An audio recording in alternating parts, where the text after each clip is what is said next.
Jiwa 5. Bisakah kita menemukan tanpa iman keberadaan jiwa yang tidak berkematian?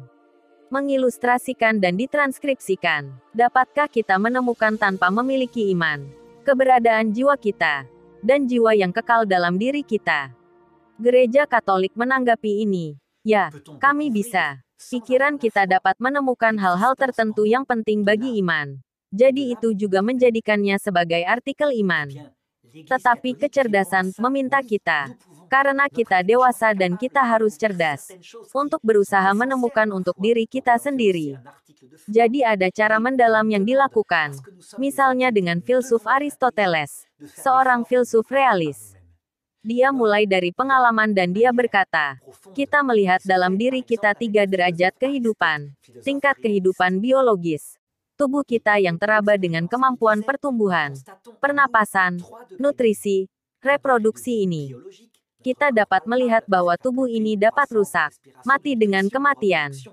Kedua, kita melihat di dalam diri kita kehidupan yang sensitif, yang sama dengan hewan dan tentunya terletak di otak. Jika otak terpengaruh, kehidupan sensitif kita bisa hilang.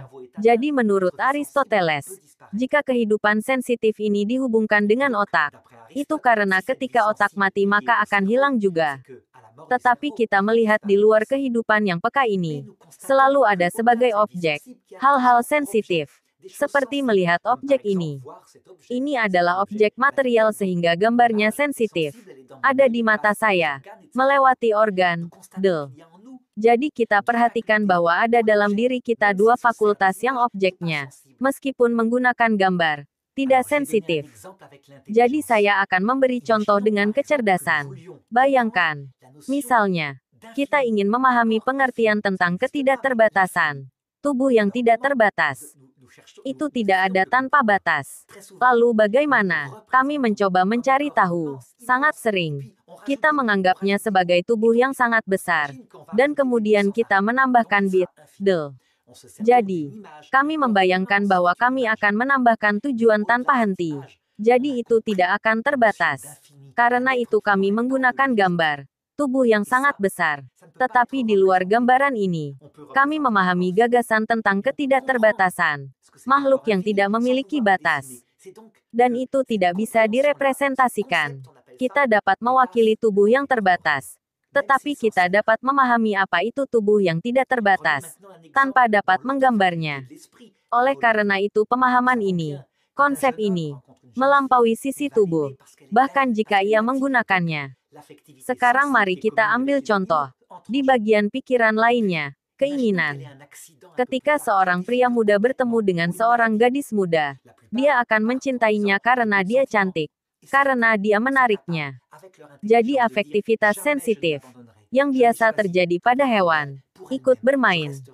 Dan kemudian, mari kita bayangkan bahwa dia mengalami une volonté d'aimer qui est un véritable amour solide, mais qui ne se fonde pas sur ce qu'on ressent, qui se fonde sur ce qu'on comprend. Cette volonté-là a donc un objet qui n'est pas seulement le sentiment de plaisir, mais qui est plus que cela, la compréhension que ceci est bien.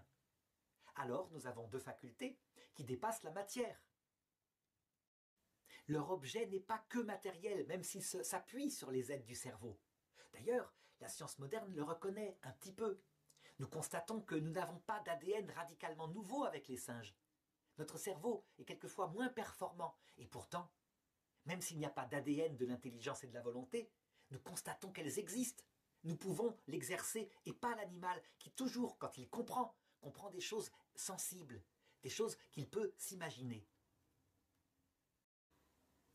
Eh bien, c'est à partir de là, à partir de l'existence en nous de 2 facultés qui dépassent la matière par leur objet, donc ce qu'elles regardent, que Aristote va dire manifestement, elles ne sont donc pas seulement matérielles.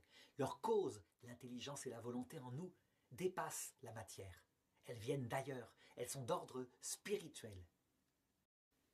Et donc, puisque nous sommes un seul être, que cet être unifié, corporel, sensible, spirituel, est unifié par une cause cachée, qu'il appelle l'âme, eh bien cette âme, elle est capable de faire exister notre esprit. On pourrait se la représenter comme cela, à l'intérieur de notre être, comme une énergie profonde, mais qui n'est pas matérielle, puisque elle ne fait pas exister seulement une vie biologique, pas seulement une vie sensible, mais aussi une vie spirituelle qui dépasse le côté matériel et ici le cerveau. C'est donc que notre âme est non faite de matière et que donc quand le corps meurt, elle survit. Voilà comment Aristote disait qu'on pouvait découvrir l'immortalité de l'âme. Évidemment, depuis, il y a eu des progrès et on le verra dans d'autres vidéos. Grâce aux expériences de réanimation de gens qui ont eu un arrêt cardiaque, je dirais que la philosophie actuelle, en observant les expériences proches de la mort, confirme la survie de l'âme spirituelle humaine après la mort.